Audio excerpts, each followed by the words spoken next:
میری انتہائی نگارش یہی ہے، تیرے نام سے ابتدا کر رہا ہوں۔ تمام تعریف اور ساری خوبیاں سزاوار ہیں رب العالمین کے لیے، جس نے ہمیں مصطفیٰ دیا، اور درود و سلام کی گالیاں پیش ہیں مصطفیٰ جان رحمت صلی اللہ علیہ وآلہ وسلم پر، جنہوں نے ہمیں تصور خدا دیا۔ عقیدتوں کے ہار پھول پیش ہیں اہل بیت مصطفیٰ کے لیے، صحابہ کرام کے لیے، اولیاء اعظام کے لیے، جنہوں نے ہر نفس ہر لمحہ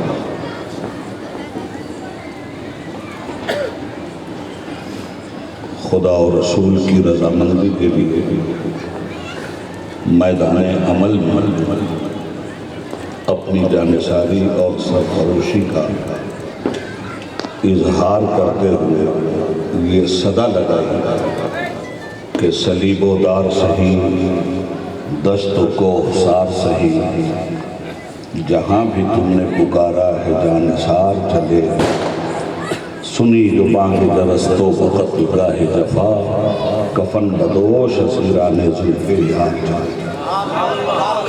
معزز سامعین، آج کی اس بزم عقیدت اور من سے محبت میں میں اپنی حاضری کو سعادت اور فیروز مندی خوشبختی تصور کرتا ہوں۔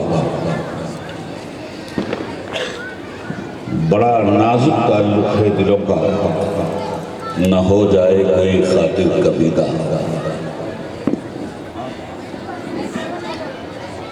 جس محبت کی ڈور نے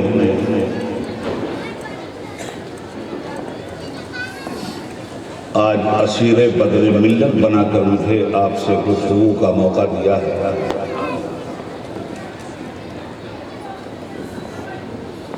میں حضرت بدر ملت علیہ رحمت و رضوان کی اس محبت اور دعا کو سلام کرتا ہوں جو مجھ جیسے حقیر و فقیر کے لیے وہ اپنی خلوت و جلوت میں کیا کرتا۔ میرا بڑا گہرا اور نازک تعلق تھا اور ان کی خصوصی دعاؤں میں میں راحت رہا تھا۔ ان کی عبید نوازی تھی کہ وہ مجھے اپنا خطیب کہا کرتے تھے، اور میری یہ خوش قسمتی تھی کہ میری خطابت کو ایسی افضل شخصیت سے سند ملا تھی۔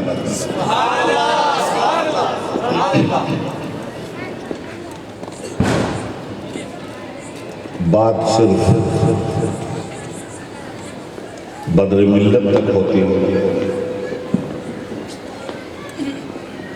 تو ہم اسی بدر کے گرد حصار محبت میں طواف الفت کرتے ہیں۔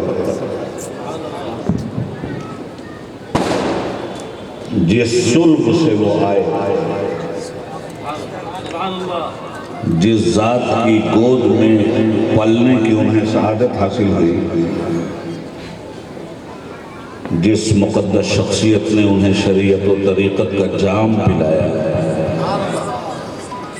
جس ذات نے انہیں علم پہ پروان چڑھایا، جس ذات نے انہیں فرائض و سنن سے آگاہ کیا، وہ ذات گرامی تھی استاد العلماء جلالت العلم شیخ الشیوخ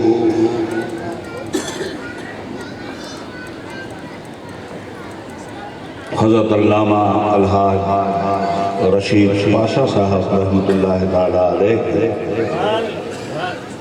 جن کی ابقلی شخصیت اکناف ہند میں اپنے علم سے، اپنے تقوی سے، اپنی پرہیزگاری سے، اپنی حق آگاہی سے، حق شناسی سے، علم نوازی سے پہچانا جاتا ہے۔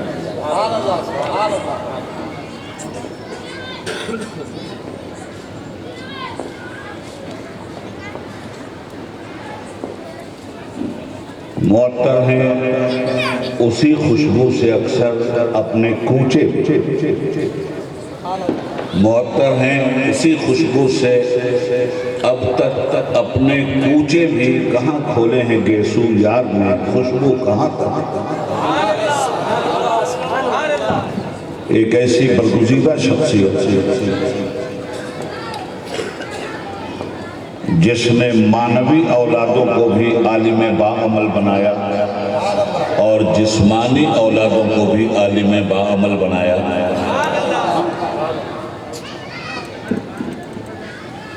فکر و نظر کا صحرا اسی ذات کے سر سجتا ہے جسے ہم جلالت العلم کے نام سے جانتے ہیں، اور جس ذات میں ہمیں بدر ملت جیسی نعمتیں غیر مترقبہ عطا فرمائی۔ سبحان اللہ، نعرہ تکبیر، نعرہ رسالت، فیضان جلالت العلم و فیضان بدر ملت۔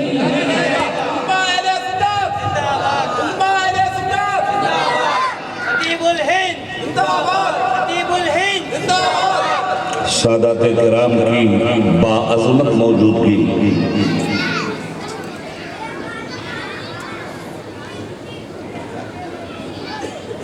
ہمیں اور ہمارے اس مجمع کو حق شناسی سے مالا مال کر رہی ہے۔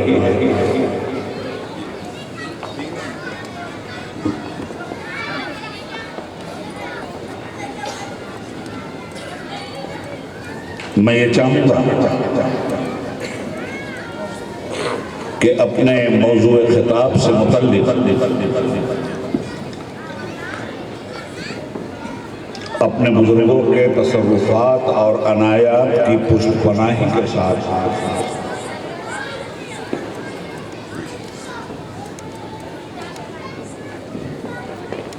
آپ کی سنجیدگی کو رفیق خطابت بناتا ہوں۔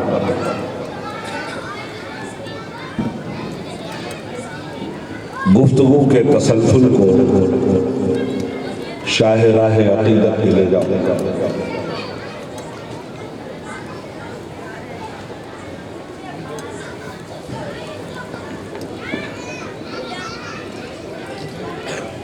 آج میری گفتگو کا عنوان ہوگا نفس ولایت، ولایت کی عظمت، ولایت کی پہچان، ولایت کا مشن، ولایت کا کام، ولایت کا اخلاق، ولایت کا احساس، ولایت کی قربانی اور جانفروشی، قرنن بعد قرنن اور نسلن بعد نسل، ملت کے اندر شعور و آگہی کی سونامی پیدا کرنے کا انداز،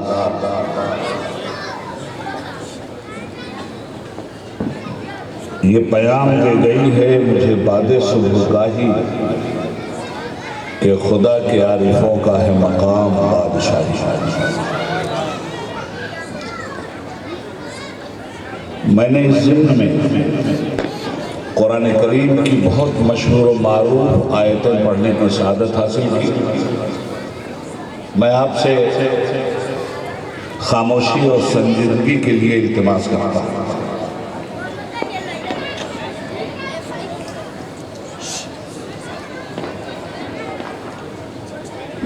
بہت مشہور آیتیں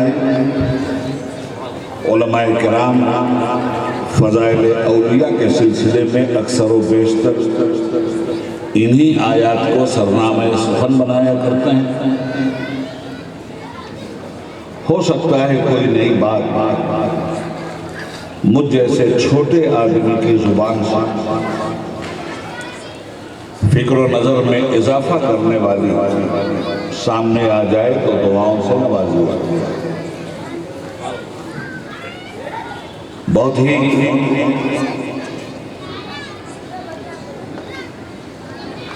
مشہور و معروف طور پر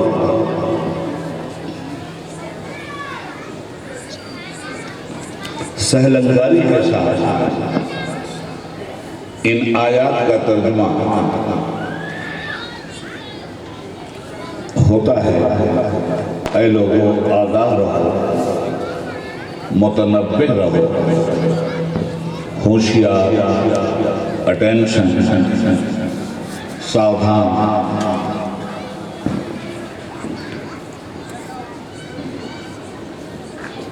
اللہ کے ولیوں کے بارے میں جن کا مقام عظمت یہ ہے کہ انہیں کوئی خوف نہیں ہوتا، کوئی غم نہیں ہوتا۔ یہ وہ لوگ ہیں جو ایمان و تقوی سے لبریز ہیں، مالا مال۔ اولیاء اللہ کی پہچان دو طرح سے کرائی گئی۔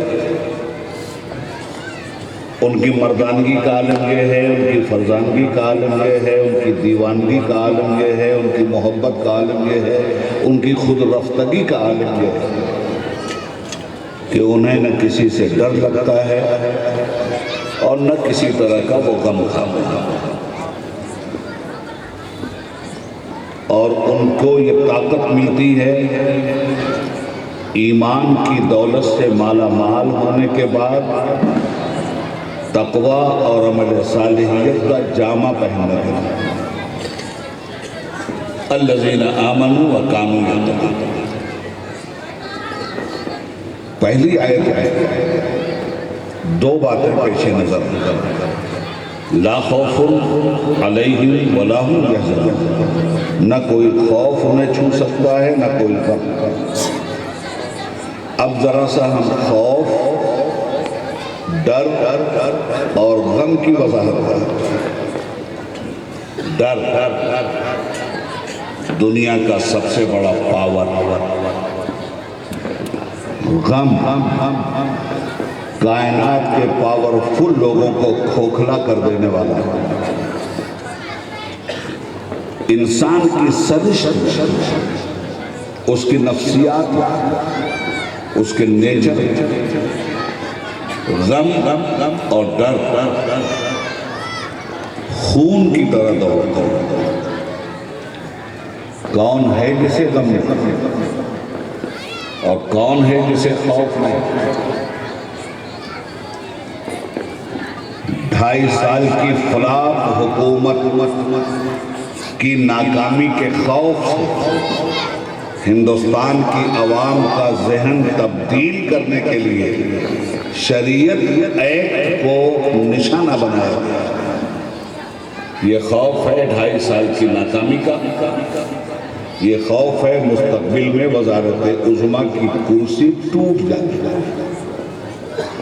دنیا میں جتنے بڑے بڑے بھی صاحب سلطنت پیدا ہوئے، آپ ان کی تاریخ پڑھیے، بڑے سے بڑا صوبہ 5 سال کے لیے اگر آ گیا جمہوری ملک میں تو اسے ڈر لگتا ہے کہ 6 سال کیا ہوگا۔ کوئی بلائے ناگہانی آ گئی تو آنکھوں سے موسلادھار بارش بھی ہم دیکھتے ہیں۔ غم کی حکومت سب پر ہے، ڈر کی حکومت سب پر ہے۔ کوئی بڑے سے بڑا بہادر موت جب آنکھوں میں ناچنے لگتی ہے تو ڈر کی کیفیات کا اظہار بھی نہیں کر سکتا، صرف محسوس کرتا ہے۔ ڈر کی ایسی ہیبت، غم کا ایسا تسلط کہ تجارت کر رہا ہے تو تجارت کے ڈوبنے کا غم، وزارت میں ہے تو قلمدان چھین جانے کا غم اور ڈر، جہازوں پہ چل رہا ہے تو آگ لگ جانے کا ڈر، سفر کر رہا ہے تو ہلاک ہو جانے کا ڈر۔ غرض یہ کہ زندگی کا کوئی ایسا شعبہ نہیں جس پر غم کی سلطنت نہ ہو، ڈر کا سایہ نہ ہو۔ یہ ڈر، یہ خوف، اس کے حصار ہیبت سے دنیا کا کوئی انسان باہر نہیں نکل سکتا۔ ایک آدمی تو دعوے دار بن کے کھڑا ہو جائے، رستم ہو، اسفندیار ہو، ہلاکو ہو، چرچل ہو، ہٹلر ہو، جس نے ساری دنیا میں تہلکہ مچا دیا تھا، وہ جب ڈرا تو ایسا ڈرا کہ اپنی ہی کن پٹی پر اپنی ہی ریوالور اس نے رکھا۔ یہ ڈر ہی تو تھا جس نے اپنے ہاتھ سے اس کو مار ڈالا۔ نہیں بچ سکتا دنیا کا کوئی بھی انسان، نہ ڈر سے نہ غم سے۔ کسی کے اندر اتنی جرأت نہیں ہے کہ وہ دعویٰ کرے کہ غم سے مجھے ڈر نہیں اور ڈر سے مجھے غم نہیں۔ تو جب ڈر کی حکومت سب پر، غم کی حکومت سب پر، ڈر کے شکنجے میں سب ہیں، غم کے شکنجے میں سب ہیں، تو کیا ہے کوئی ایسا نسخہ کیمیا جس کو حاصل کرنے کے بعد ڈر کو ڈروایا جا سکے، غم کو غم کھانے پہ مجبور کیا جا سکے؟ تو رب العالمین فرماتا ہے، الا ان اولیاء اللہ، میرے دوست بن جاؤ، میرے ولی بن جاؤ، میرے مقرب بندہ بن کے دکھاؤ۔ اگر تمہیں ولایت کا سرٹیفکیٹ مل گیا تو یہ ڈر جو جروا رہا ہے زمانے کو، یہ تم سے ڈرے گا، اور یہ غم جو کھا رہا ہے زمانے کو، اس غم کو تم کھا جاؤ۔ راستہ صرف ایک، میرے ولی بن جاؤ گے، ولایت دے دو۔ ڈر پہ ولایت، ڈر پہ سلطنت، غم پہ ولایت، غم پر سلطنت۔ شرط یہ ہے کہ میرے ولی بن۔ ولی میری دوست کی ڈیفینیشن کیا ہے؟ چونکہ یہ خانقاہی پروگرام ہے، اس لیے اس خانقاہی پروگرام کے تناظر میں آپ کا خادم عبید اللہ اعظمی آپ سے مخاطبت کی سعادت حاصل کر رہا ہے۔ یہ ڈر، یہ غم، ان سے آزادی اللہ کا دوست بننے میں انسان کو حاصل ہو جائے۔ تو دوست کی ڈیفینیشن ہے، ما سوا اللہ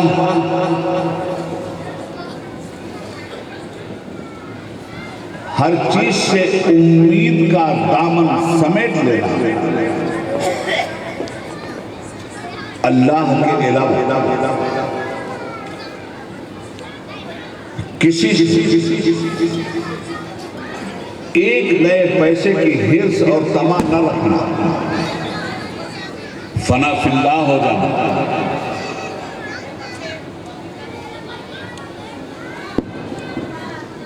ہر قدم پر پروردگار کی شریعت کو ملحوظ خاطر رکھنا، اللہ اور رسول نے جو دیا ہے اس سے راضی رہنا، جس سے روکا ہے اس سے رک جانا، نفس امارہ کو قتل کر دینا، نفس لوامہ سے آگے گزر جانا، نفس مطمئنہ کا حامل ہو جانا۔ پھر صدائے لاہوتی گونجے گی، یا ایتھا النفس المطمئنۃ ارجعی الی ربک راضیۃ مرضیہ فادخلی فی عبادی وادخلی جنتی۔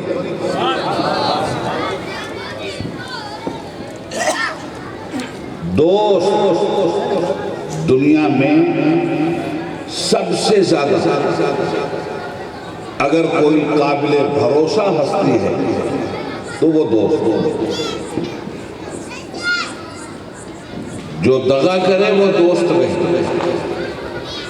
جو وفاداری سے اپنے دوست کے لیے قربان ہو جائے دوست وہ ہے۔ اور اللہ تعالیٰ نے ان دوستوں کو بھی قرآن کریم کے آئینے میں ہمیں دکھلایا ہے۔ اللہ کے دوست ہیں، دوست کو ولی بھی کہتے ہیں اور خلیل بھی کہتے ہیں۔ دوست ولی اللہ بھی ہوتا ہے اور خلیل اللہ بھی ہوتا ہے۔ ایک دوست ایسا ہے جو پیغمبر ہے، دوست تو سب ہے، انفرادیت اسے یہ حاصل ہے کہ اسے خلیل اللہ کا لقب دیا، اللہ کا خلیل۔ اللہ نے اپنے دوست کو آزمایا، وطن چھوڑا رب کی خاطر، بابل سے رخصت ہوئے رب کی خاطر، شہر عور سے ہجرت کی رب کی خاطر، نام ہے ابراہیم علیہ السلام، لقب ہے خلیل اللہ، اللہ کا دوست۔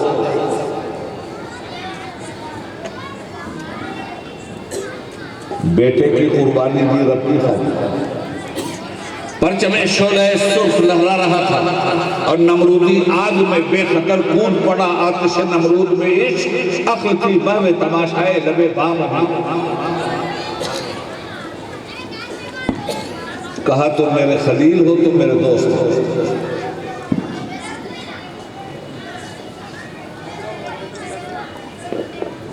آزمائشوں کا زمانہ جب گزر گیا، وَإِذِ ابْتَلَىٰ إِبْرَاهِيمَ رَبُّهُ بِكَلِمَاتٍ فَأَتَمَّهُنَّ قَالَ إِنِّي جَاعِلُكَ لِلنَّاسِ إِمَامًا۔ ہم نے اپنے دوست کو آزمایا، اور جب وہ آزمائشوں کا پل پار کر گیا تو ہم نے اس سے کہا کہ ہم تمہیں قوموں کا امام بنا رہے ہیں۔ دوست کو منصب امامت پہ رکھا، اور جب دوست کو امام بنایا تو دوست کو اپنی ضروریت یاد رکھا، اور اپنی ضروریت کے لیے رب کی بارگاہ میں ہاتھ اٹھا دیا۔ قَالَ وَمِن ذُرِّيَّتِي، اے میرے رب، کیا میری ضروریت کو بھی امام بنائے گا؟ کیا میری نسل کو بھی امام بنائے گا؟ قَالَ لَا يَنَالُ عَهْدِ الظَّالِمِينَ، کہا ابراہیم تمہاری ضروریت میں ظالم بھی ہوں گے، مظلوم بھی، اگر ظالم ہوں گے تو انہیں امامت نہیں بخشی جائے گی، مظلوم ہوں گے، حق کی راہ پہ ہوں گے، ایمان و عمل کے ساتھی ہوں گے، حق کی وصیت کر رہے ہوں گے، صبر کی توفیق سے مالا مال ہوں گے، امامت عطا کر دی جائے گی۔ تمہاری اولاد میں تو ابراہیم ابو لہب بھی ہوگا، اور محمد صلی اللہ علیہ وسلم، ظالم کے لیے امامت نہیں، اور تمہاری اس مخصوص اولاد کے لیے نبوت بھی ہے، رسالت بھی ہے، امامت بھی ہے، خطابت بھی ہے، صداقت بھی ہے، شجاعت بھی ہے، سب کچھ۔ امامت کی دعوے داری کیا تھا یزید، بیعت چاہتا تھا امام علی مقام علیہ السلام، گویا مرشد بن کر کھڑا ہوا اور مرید بنانا چاہتا تھا امام مظلوم۔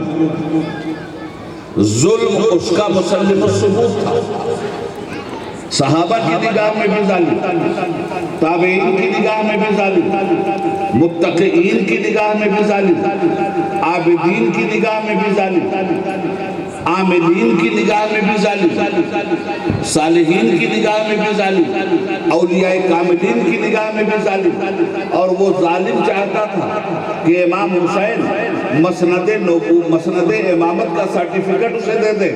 میں کہنا چاہتا ہوں جس کے گھر میں قرآن اترا تھا اس سے زیادہ ولا قال لا ينال عهد الظالمین کی تفسیر کون کر سکتا تھا؟ اللہ کہتا ہے ظالموں کو امامت نہیں، اور ظالم دمشق کے تخت سے امامت کا دعویدار تھا۔ حسین نے خون جگر تو بہوا دیا مگر قرآن کی اس آیت سے داغ نہیں آنے دیا۔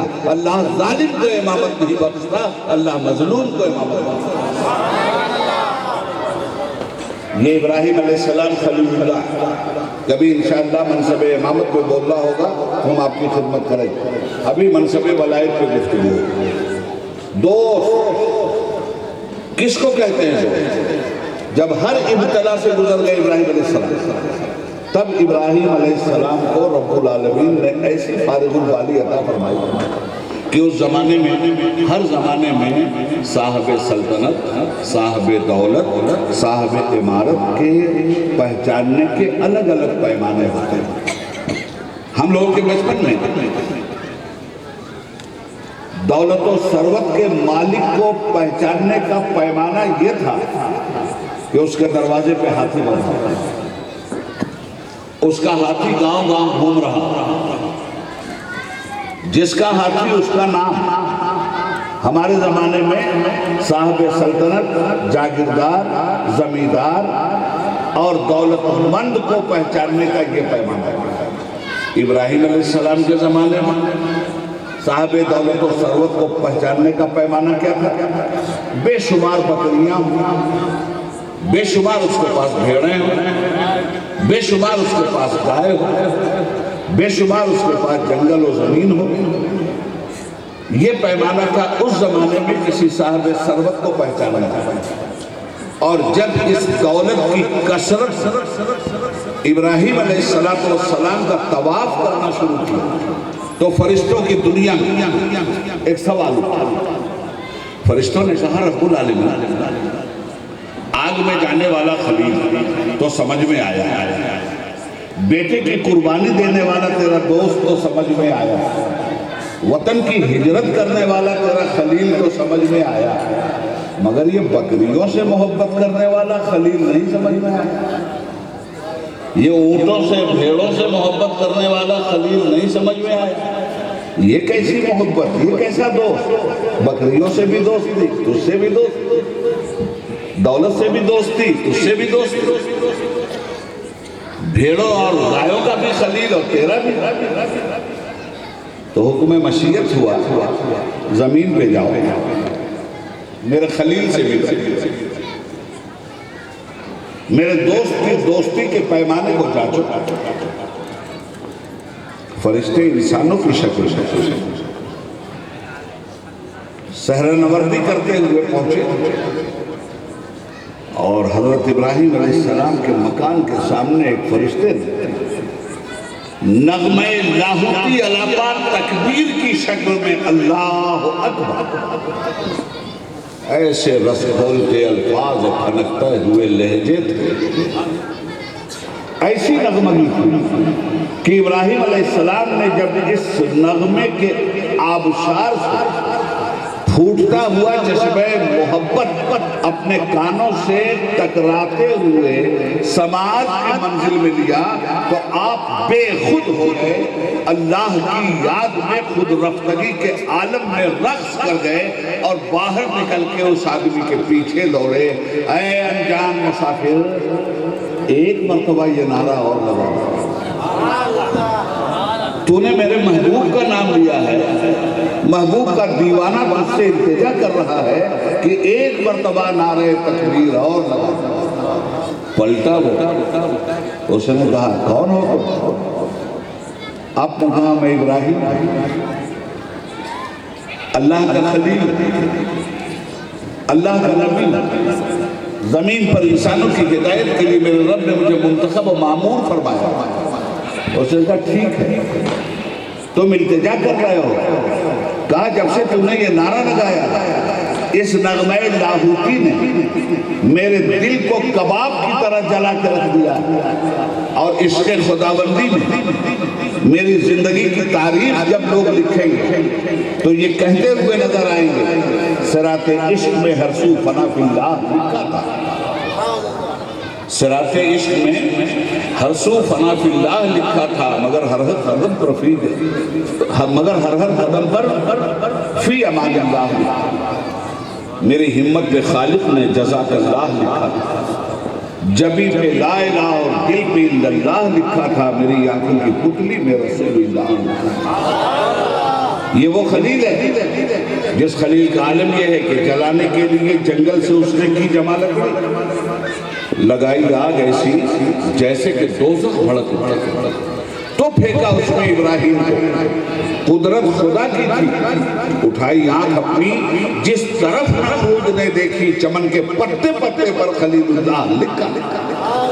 سبحان اللہ سبحان اللہ. خلیل بے خود ہے، وارفتگی شوق میں گم ہے، فنا فی اللہ ہے. ایک مرتبہ اور نعرہ لگا دے بھائی. کہا لگا تو دوں گا مگر اتنا قیمتی نعرہ میں اس کی قیمت بھی تم سے لوں. نذرانہ کیا دو گا؟ نعرہ تو لگا دوں گا، نغمہ لاہوتی تو سنا دوں گا، صدائے دل نواز سے تمہارے دل میں آتش شوق کو بھڑکا دوں گا. نذرانہ کیا دو گا؟ آپ نے فرمایا اجنبی مسافر یہ تا حد نگاہ میری جائیداد دیکھ رہا ہے، میں 50% تجھے نذرانہ دے دوں گا، ایک مرتبہ اللہ اکبر کا. سبحان اللہ. اللہ اکبر اللہ اکبر یا رسول اللہ. اس نے پھر نغمہ لاہوتی گلا پڑا اور بے خودی تعریف اور آدھے مال پہ اس نے قبضہ کر کے آدھے مال کو جب وہ ہانکنے لگا تو اللہ کے دوست نے پھر التجا کی. بھائی میرے آتش شوق کو بھڑکا کے نہ جانا، میرے دل کی لگی کو بجھا کے جا، ایک مرتبہ میرے معبود کا نام اور لے، ایک مرتبہ. تو کہا اب کیا دو گے؟ کہا بھائی جو آدھا باقی ہے وہ بھی. پھر نعرہ لگا، اب سب لے لیا اس نے اور لے کر کے فرشتے کی طاقت ہے، انسان کے روپ میں تھا. جب سب کو ہاتھ کے لے چلا اور جنگل کے قریب پہنچا اور ابراہیم خلیل اللہ علیہ السلام اس کے پیچھے پیچھے چلے. اب نظروں سے وہ پوشیدہ ہونے والا تھا. آپ نے پھر تڑپ کے کہا بھائی جاتے جاتے ایک مرتبہ تو میرے مولا کا اور نام لے لو، ایک مرتبہ تو میرے رب کے نام کی صدا بلند کر دے. کہا اب کیا دو گے؟ اب تو دے چکے سارے، اب ہے کیا تمہارے پاس؟ تو آپ نے رو کے فرمایا بھائی انجان مسافر یہ اتنا بڑا ریوڑ لے جا رہا ہے، اسے چرانے کے لیے کوئی چرواہا تو ہونا چاہیے. اللہ اکبر. میں تیرا چرواہا بن کر اسے چراؤں گا، تیری نوکری کروں گا، تیری مزدوری کروں گا. میرے معبود کا نعرہ ایک بار اور نعرہ تکبیر، نعرہ رسالت، علماء اہل سنت، خطیب ہندوستان. میرے دوستو عزیزو اسے کہتے ہیں دوستی. یہ ہے ولایت، یہ ہے خلت، یہ ہے خلیل. انہی کی اولادوں میں ولایت کو رب نے جاری کر دیا. ملت ابیکم ابراہیم، تم میرے ابراہیم ہی کی تو ملت، ابراہیم ہی تو تمہارے روحانی باپ. حضرات گرامی سرکار دو عالم صلی اللہ علیہ وآلہ وسلم پر نبوت و رسالت کو اللہ نے ختم کر دیا.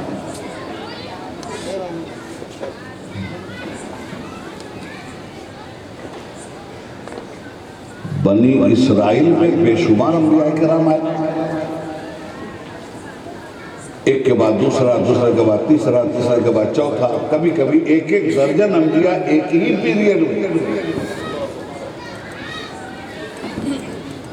سلسلہ ہدایت چلتا رہا. عیسیٰ علیہ السلام کے بعد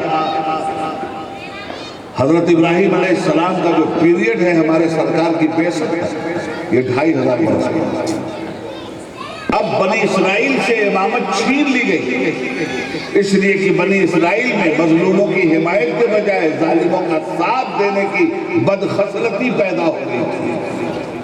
رب العالمین قرآن کریم میں جگہ جگہ اپنی نعمتوں کا اظہار فرماتا ہے یا بنی اسرائیل اذکروا نعمتی التی انعمت علیکم وانی فضلتکم علی العالمین.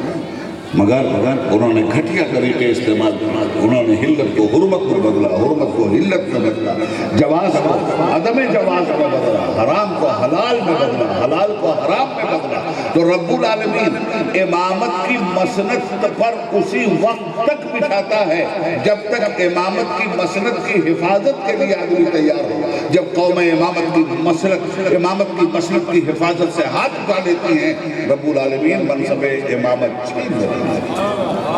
بنی اسرائیل سے منصب امامت چھین لیا گیا اور امت محمدی کو منصب امامت میں فائز ہے. 2500 سال میں یہ اکلوتے نبی جو بنو اسماعیل میں پیدا ہوئے، اکیلے 2500 سال تک حضرت اسماعیل علیہ السلام کی اولاد میں ایک نبی بھی نہیں آیا، اور 2000 سال تک حضرت اسحاق علیہ السلام کی اولاد میں حضرت عیسیٰ علیہ السلام تک سینکڑوں انبیاء کرام. تو بنی اسرائیل کا مشن چلانے کے لیے تو انبیاء، اور بنو اسماعیل کا جو مشن سرکار کی شکل میں سامنے آیا، حضور پہ نبوت ختم، تو اب یہ اسلامی مشن کون چلائے گا؟ یہ ایمانی مشن کون چلائے گا؟ یہ اخلاقی مشن کون چلائے گا؟ اس کے لیے میرے آقا نے فرمایا العلماء ورثۃ الانبیاء، میرے علماء انبیاء کے وارث. جو کام انبیاء بنی اسرائیل کر رہے تھے نبوت کے ساتھ، وہی کام میرے علماء کریں گے. ولایت واللہ کے ولی ہو. اب علماء کی بھی تعریف سن لیجیے. آج کل تو ہر آدمی ہے شاعر اعظم بنا ہوا، کتنے ہیں ان میں جوش و جگر کچھ نہ کچھ. داڑھی بڑھا لیا، ٹوپی لگا لیا، جا کے کسی مدرسے سے سند لے کر کے آ گئے. علماء کہتے ہیں، علماء کی ڈیفینیشن کو داغدار نہ کیا. علماء میں علماء کا مطلب اولیاء، علماء کا مطلب اللہ کا ولی، علماء کا مطلب اللہ کا دوست. اور جو عالم ولایت کے محور پہ گردش کرنے کے لیے تیار نہ ہو، ایسا عالم جانکار تو کہلا سکتا ہے، عالم باعمل اگر نہیں ہے. تو ہم نے دارالعلوم اشرفیہ مبارکپور میں پڑھنے کے زمانے میں گلستہ میں پڑھا، علم چندہ کی بیشتر خانی جو عمل در تو نیست نادانا. علم چاہے تمہارے پاس جتنا ہو، اگر عمل نہیں ہے بیوقوف ہو. تو علم دین کے ساتھ عمل لازم ہے، اور اسی علم و عمل کے ذریعے آدمی ولایت کی ڈگر کا مسافر بن جاتا ہے. اب اولیاء سے چلے گا یہ مشن، علماء سے چلے گا یہ مشن. کچھ اولیاء اللہ ایسے ہیں جنہوں نے کسی مدرسے میں نہیں پڑھا، مگر وہ ولی اللہ ہیں، وہ عالم بھی ہیں، بلا پڑھے عالم ہیں اگر ولی ہیں تو. اس لیے کہ علم کی بھی دو معروف قسمیں ہیں، علماء جانتے ہیں. ایک کو کہتے ہیں علم کسبی، دوسرے کو کہتے ہیں علم وہبی. ایک علم وہ ہے جو درسگاہوں میں پڑھایا جاتا ہے، اور دوسرا علم وہ ہے جو خانقاہوں میں پڑھایا جاتا ہے. ایک علم وہ ہے جو کسب اور محنت کے ساتھ حاصل کیا جاتا ہے، دوسرا علم وہ ہے جو عطائے ربانی کی بنیاد پر بے پڑھے لکھے آدمی میں آتا ہے. حضرت جنید بغدادی کا واقعہ، امام الطائفہ، امام العارفین، راحت العاشقین، ان سے بڑا عالم کون تھا جی؟ مگر کس مدرسے میں پڑھا تھا یہ تو بتاؤ، کس مکتب میں پڑھا تھا یہ تو بتاؤ، انہیں پڑھانے والا کون تھا یہ تو بتاؤ. وہ فیضان نظر تھا یا کہ مکتب کی کرامت؟ آج تو بدر ملت کا اور جلالت العلم کا فیض مجھ سے بلوا رہا ہے. میرے جیسے ہدایت کی قدر کا، میرے جیسا کمیل ایسے ذی علم لوگوں کے سامنے لب کشائی کی جرأت کو بھی بے ادبی تصور کرتا. علماء اہل سنت زندہ باد، علماء اہل سنت زندہ باد، خطیب الہند خطیب الہند. دیکھیے تو ولایت کسبی بھی ہے اور وہبی بھی. کسبی ولایت علم دین کے ذریعے حاصل ہوتی ہے، علم دین کو حاصل کر کے جب عالم باعمل بنتا ہے تو کسب کے ذریعے بھی اللہ ولایت دیتا ہے اور وہب کے ذریعے بھی اللہ ولایت دیتا ہے۔ اب آئیے ہمارا سامنے آگے بڑھیں۔ لا خوف علیہم ولا هم يحزنون، کوئی خوف نہیں، ٹھیک ہے، کوئی خوف نہیں، کوئی غم نہیں۔ جب اس مقام پر یہ پہنچا تو کوئی خوف کیوں نہیں، کوئی غم کیوں نہیں؟ کتنے خوف سے لڑا ہے یہ، پہلے اسے دیکھیں۔ ولی کہتے ہیں کس کو؟ ولایت کا پیمانہ کیا؟ ولی پہچانا کیسے جاتا ہے؟ ولی کی شناخت کیسے ہوتی ہے؟ آج کل تو بہت آسان ہو چکا ہے یہ سب معاملہ۔ کسی صاحب کے 2-4 ہزار مرید ہو گئے تو پیرا نمی پرانا، مریدہ ہمی پرانا، پیر تو اڑنے سے رہا، مرید روزانہ اڑاتا ہے 1800 میٹر۔ آج کل ولایت اپنے پیر صاحب کو مرید بانٹا، ہمارے پیر صاحب مرید، تو ولایت کی سند کس نے دیا؟ مرید۔ حضرات آج ہم کس مسئلے کو صاف کریں؟ اس لیے کہ ہم ایسی عظیم الشان بارگاہ ہیں جہاں علم ظاہر کا بھی ٹھاٹھے مارتا ہوا سمندر تھا اور علم باطن، اور ہم دونوں کے حوالے سے گفتگو کریں گے، اور کوئی پھیکم پھاک نہیں، کوئی ڈرامے کی بات نہیں، کوئی لطیفہ بازی نہیں، کوئی ہلکی گفتگو نہیں۔ اس لیے کہ الحمدللہ رب العالمین بزرگوں کی جوتیاں سیدھی کرنے کا ہمیں شرف حاصل ہے۔ ہم سند یافتہ ہو نہ ہو، انہوں نے اپنی نظروں سے ہمیں تعلیم یافتہ ضرور بنایا۔ ہم سند کو کوئی حیثیت ہی نہیں دیتے، جہاں چاہو لے لو۔ بہار میں MBBS کی کتنی سند چاہیے آپ کو؟ 5 لاکھ روپیہ دیجئے، دلوا دے۔ MBBS عرض یہ کرنا چاہتا ہوں حضرات کہ سند یافتہ ہونا اور بات، تعلیم یافتہ ہونا اور بات، اور تعلیم یافتہ ہونے سے بھی کام نہیں چلے گا، عمل یافتہ ہونا اور بات، یہی اور آپ کے لیے قابل غور ہے۔ اس کو ذہن میں رکھیں۔ تو یہ ولایت کا پیغام، ولی پہچانا کیسے جاتا ہے؟ اس پہچان کو میں آپ کو سمجھا دوں، کیسے پہچانا جاتا ہے؟ اس کی پہچان یہ ہے کہ حضرت جنید بغدادی رحمۃ اللہ علیہ کے حوالے سے بات کی جائے، ایک مرتبہ ان کی ولایت کا شہرہ سن کر پہلے تو یہ پہچان لیجیے کہ ولایت کا پیمانہ کیا ہے، اس کے علاوہ جتنی باتیں ہیں سب ولایت کا پیمانہ۔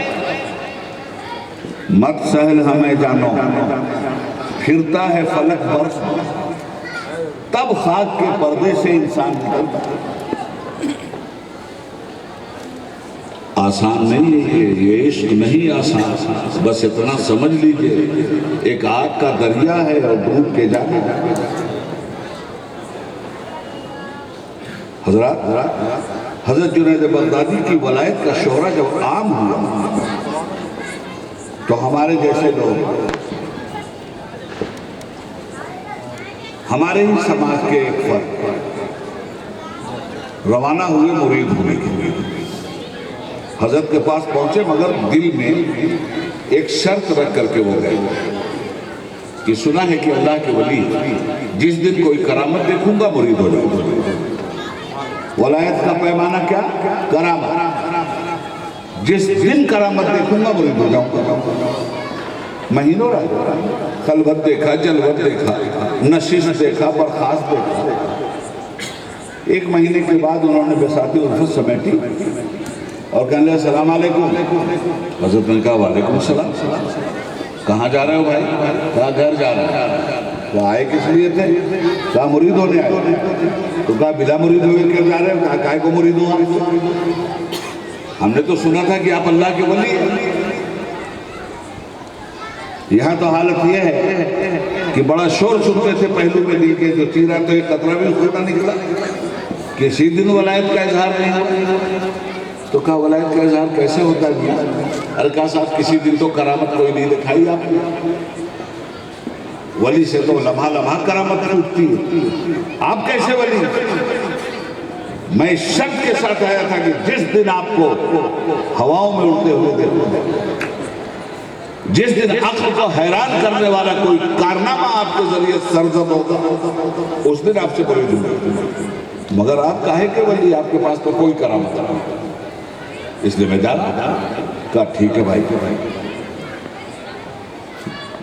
تو نے مجھے ہواؤں میں اڑتے ہوئے نہیں دیکھا دوست، مگر جو دیکھا ہے اس کے بارے میں تو بتائے گا۔ کہا دیکھا کیا ہے؟ باقی کیا دیکھ رہے تھے؟ کہا بھائی میرے ساتھ رہے ہو نا 1 مہینہ۔ کہا تم راتوں میں میری جاسوسی بھی کرتے تھے، میں جانتا ہوں۔ کہا ہاں صاحب یہ بھی صحیح۔ کہا مجھے ایک بات بتاؤ، کیا تم نے میری کبھی تکبیر اولا فوت ہوتے ہوئے دیکھی؟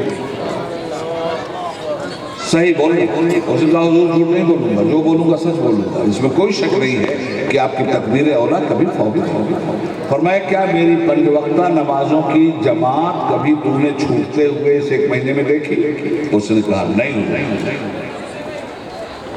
آپ کی 1 وقت کی بھی نماز جماعت سے الگ ہو کر کے نہیں ہوئی۔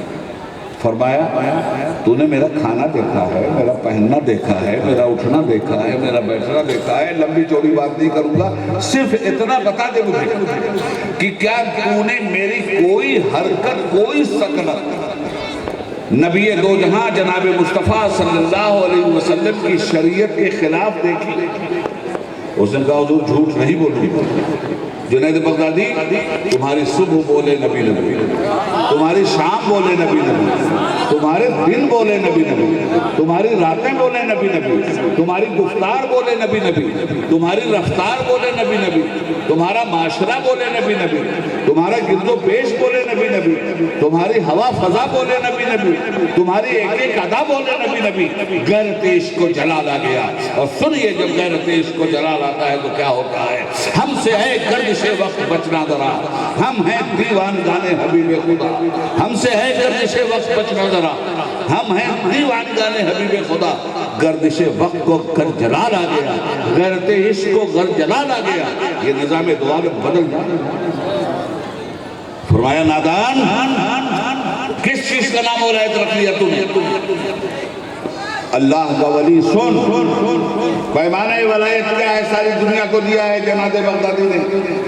کہتے ہیں اللہ کا ولی اتباع نبوت کی بنیاد پہ پہچانا جاتا ہے، تقلید رسالت کی بنیاد پہ پہچانا جاتا ہے، کرامت کی بنیاد پہ نہیں۔ بہت سارے ایسے اولیاء اللہ ہیں جن سے کوئی کسی کرامت کا ظہور نہیں ہوا مگر ولی ہے۔ تو پیمانہ مل گیا اللہ کا ولی ہونے کا، کیا؟ اتباع نبوت۔ تو اتباع نبوت کے نفس کہتا ہے سو، اتباع نبوت کا پیغام ہے جاگو۔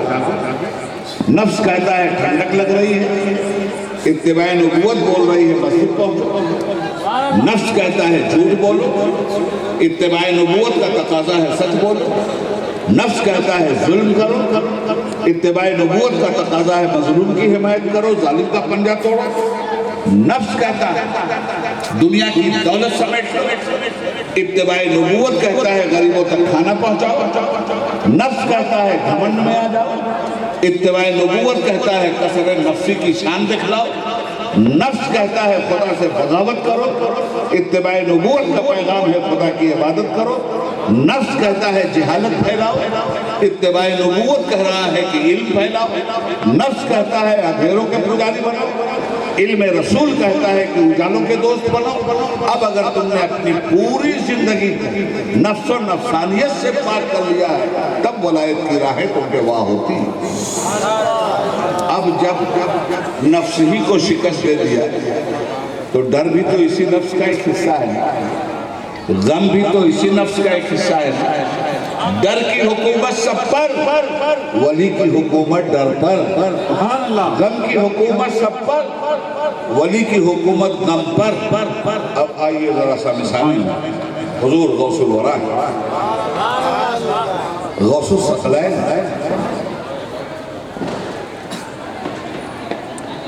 تقریر فرما رہا ہے، دلوں کی دنیا الٹ پلٹ کر، سبحان اللہ، جہالت کو علم میں بدل رہے ہیں، موت کو حیات میں بدل رہے ہیں، ظلمت کو روشنی میں بدل رہے ہیں، گھمنڈ کو انکسار میں بدل رہے ہیں۔ غوث الورا کی تقریر ہی کے دوران چھت سے ایک سانپ انہی کی گود میں ٹپکا، اگر اس بیچ میں آ جائے تو کیا ہوگا؟ گود میں غوث الثقلین کی ٹپکا، اور اس کے بعد کھڑا ہوگا، تقریر چل رہی، اس کے بعد گلے میں پھندا ڈالا اس نے، تقریر چل رہی، اس کے بعد پورے بدن کو لپیٹ لیا اس نے، تقریر چل رہی، جکڑ ڈالا اس نے، خوف کی ہر بم پھوڑے اس نے۔ غوث الورا اس خوف سے بے نیاز، گفتگو چل رہی، ایمان کا آبشار پھوٹ رہا، تقوی کی بہاریں جھوم رہی ہیں، عز و انکسار کا پرچم لہرا رہا ہے، شریعت محمدی کا سائبان تنا جا رہا ہے، انسانیت سلسبیل اور کوثر میں دھل دھل کے نہا رہی ہے۔ تنگ آ گیا، اب ڈرا غوثیت، اب ڈرا ولایت، اب تک ڈرا رہا تھا ولایت کو، تھک کے ڈر گیا ولایت، نیچے اترا، اپنا راستہ اس نے لے لیا، گزر گیا۔ بھئی ذرا سے کہہ دیجئے گا لوگ شور نہ بچائے گا، کچھ کام کی باتیں سن لیجئے۔ ولی ڈر سے بے خوف، ہم پیران پیر، سرکار دستگیر، ولیوں کے ولی، آقاؤں کے آقا، شہنشاہوں کے شہنشاہ، کیا بات ہے۔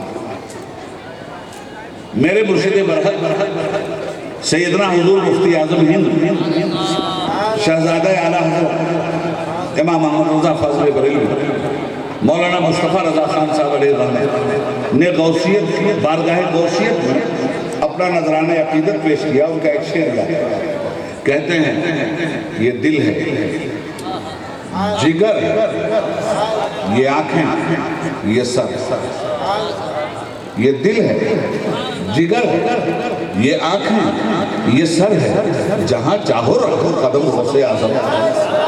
یہ دل ہے، جگر ہے، یہ آنکھیں، یہ سر ہے، جہاں چاہو رکھو قدم غوث اعظم۔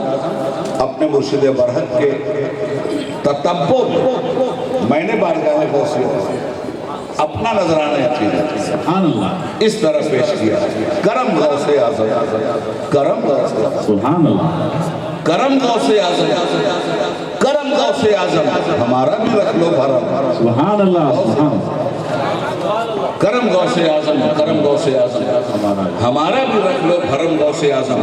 مسلمان پہ چھائی ہے حسرت کی بدلی، مسلمان پہ چھائی ہے حسرت کی بدلی، ستاتے ہیں اہل ستم غوث اعظم۔ اللہ، چلے آئیے پھر ہو اسلام زندہ۔ آمین۔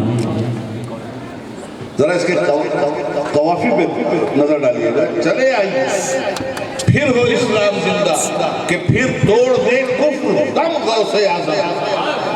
چلے آئیے پھر ہو اسلام زندہ، کہ پھر توڑ دے کفر دم غوث اعظم۔ نبی کے تو زیر قدم عبد قادر، نبی کے تو زیر قدم عبد قادر، ولی تیرے زیر قدم غوث اعظم۔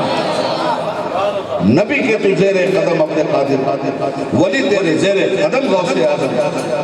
عبید اعظمی ہے غلاموں میں تیرے، سبحان اللہ، عبید اعظمی ہے غلاموں میں تیرے، ہمارا ہے تو تیرے ہم غوث۔ سبحان اللہ، نعرہ تکبیر، نعرہ رسالت، نعرہ غوث، خطیب الہند۔ ایک ڈر کی کیفیت بتائی میں نے آپ، ڈر کو شکست بھی غوث الاعظم ولی ہے نا، لا خوف علیہم ولا هم یحزنون، انہیں کوئی غم نہیں ہوتا، کوئی خوف نہیں ہوتا۔ خوف کو خوف دلا دیا، سانپ شکست کھا کے بھاگا، اب ذرا دیکھیے غم کی بات کیا ہے۔ یہی تقریر ہو رہی ہے۔ اگر ہمارے کسی مقرر کو تقریر کرنے کے عالم یہ جانکار خبر دی گئی کہ آپ کے بیٹے کا انتقال ہو گیا، آپ بتائیے مجلس چلے گی؟ وہ مقرر صاحب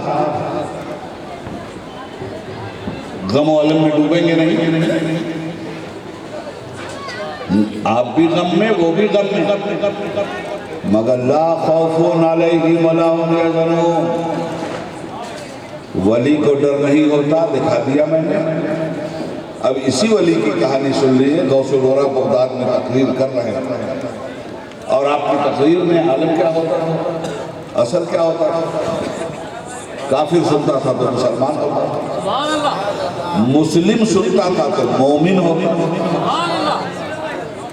کوئی ضروری نہیں کہ مسلمان مومن بھی ہو، یاد رکھیے گا، کوئی ضروری نہیں ہے کہ مسلمان مومن ہو۔ ہاں، مومن کے لیے ضروری ہے کہ وہ مسلم ہو۔ قالت الاعراب آمنا ولكن قولوا اسلمنا ولما يدخل الایمان فی قلوبکم۔ کچھ عربی آئے، حضور کے ہاتھ میں مسلمان ہوئے، اور نبی اکرم صلی اللہ علیہ وسلم سے کہنے لگے ہم ایمان لائے۔ قالت الاعراب آمنا، سورہ حجرات 26-12، ہم ایمان لائے، ولیکن قولوا اسلمنا، اے میرے نبی ان سے کہیے تم ہرگز ایمان نہیں لائے، تم تو ابھی صرف اسلام لائے ہو۔ وَلَمَّا يَدْخِلُ الْإِيمَانُ فِي قُلُوبِكُمْ، ابھی تو ایمان کی روشنی تمہارے سینے میں اتری ہی نہیں ہے۔ مسلمان ہیں، نماز چھوڑ رہے ہیں، مومن کیسے ہو؟ مسلمان ہیں، شراب پی رہے ہیں، مومن کیسے ہو؟ کلمہ پڑھ لیا ہے اس لیے مسلمان ہے۔ مومن ہونے کے لیے شرط یہ ہے کہ اسلام کے جتنے تقاضے ہیں انہیں پورا کیجیے۔ اسلام جن حرام کاریوں سے روکتا ہے ان سے رکیے، تب ایمان کا دروازہ کھلتا ہے۔ اسلام کا دروازہ تو کلمہ پڑھنے سے کھل جاتا ہے، مگر ایمان کا دروازہ صرف کلمہ پڑھنے سے نہیں کھلتا۔ کیا بات کہی تھی قلندر لاہوری نے، حکیم الامت حضرت اقبال علیہ الرحمت فرماتے ہیں زبان نے کہہ بھی دیا لا الہ تو کیا حاصل، زبان نے کہہ بھی دیا لا الہ تو کیا حاصل، نگاہ و دل جو مسلمان نہیں تو کچھ نہیں۔ حضرت گرامی غوث الورا کی تقریر ہو رہی، ٹھیک اسی عالم شباب گھر سے خالی ماتا اور کہتا ہے سرکار چھوٹے صاحبزادے نے انتقال فرمایا۔ بیٹے کی موت کی خبر غوث الورا کی تقریر میں انہیں دی جاتی ہے نا غم کا معاملہ۔ فرماتے ہیں انا للہ و انا الیہ راجعون، اور فرمایا جنازہ تیار کرو، نانا کے مشن پہ لگا ہوا، جب جنازہ تیار ہو جائے گا لے کے آ جانا، نماز جنازہ پڑھ دی جائے گی۔ اور اس کے بعد جہاں سے تقریر رکی تھی وہیں سے غوث الورا کی تقریر شروع ہو گئی ہے۔ لا خوف علیہم ولا هم یحزنون۔ کیوں؟ آخری بات سن لیجئے کیونکہ اور بھی کام ہے۔ کیوں انہیں خوف نہیں؟ کیوں انہیں غم نہیں؟ تلوار دیکھیے کہاں رہتی ہے؟ میان میں؟ ایک میان میں دو تلواریں رہ سکتی ہیں، تو ایک دل میں دو ڈر، ایک دل میں دو غم۔ ولی کا سینہ خشیت ربانی کا ایسا گنجینہ ہوتا ہے کہ اس میں نہ خوف دنیا کے سمانے کی گنجائش ہے نہ خوف عقبہ کے سمانے کی گنجائش ہے۔ الا ان اولیاء اللہ لا خوف علیہم ولا هم یحزنون۔ اس لیے مسلمانوں خلاصے کلام یہ ہے کہ بزرگوں کی بارگاہ میں آئے، یہاں ان چیزوں کو 3 طلاق دے کے جاؤ جو تمہاری شریعت اسلامیہ سے ٹکرا رہی ہے، اور جن چیزوں کو چھوڑے ہوئے ہو، جی ہاں ان کے فائدہ صحبت چلے جاؤ۔ آج کل بہت چل رہا ہے نا 3 طلاق، بڑا نعرہ تکبیر، نعرہ رسالت۔ مودی جی کہتے ہیں کہ 3 طلاق کا مطلب ایک ہی طلاق۔ میں نے کل بمبئی میں کہا کہ تقریباً 50,000 آدمی، میں نے کل بمبئی میں کہا کہ مودی جی اگر 3 طلاق کا مطلب ایک ہی طلاق ہے تو آپ تو چائے بیچتے تھے نا. آپ نے خود کہا کہ میں ٹی اسٹال لگاتا تھا چائے بیچتا تھا. تو آپ کے ٹی اسٹال پہ اگر کوئی 3 چائے پی لے اور 1 چائے کا پیسہ دے تو کیا کہیں گے؟ آپ تو کہیں گے نا صاحب کہ نہیں 3 چائے کا تو کیوں دیں 3 چائے کا؟ 3 چائے کا مطلب 1 چائے کا مانیے گا. تو 3 طلاق کا مطلب 1 کیسے ہو جائے گا بھائی؟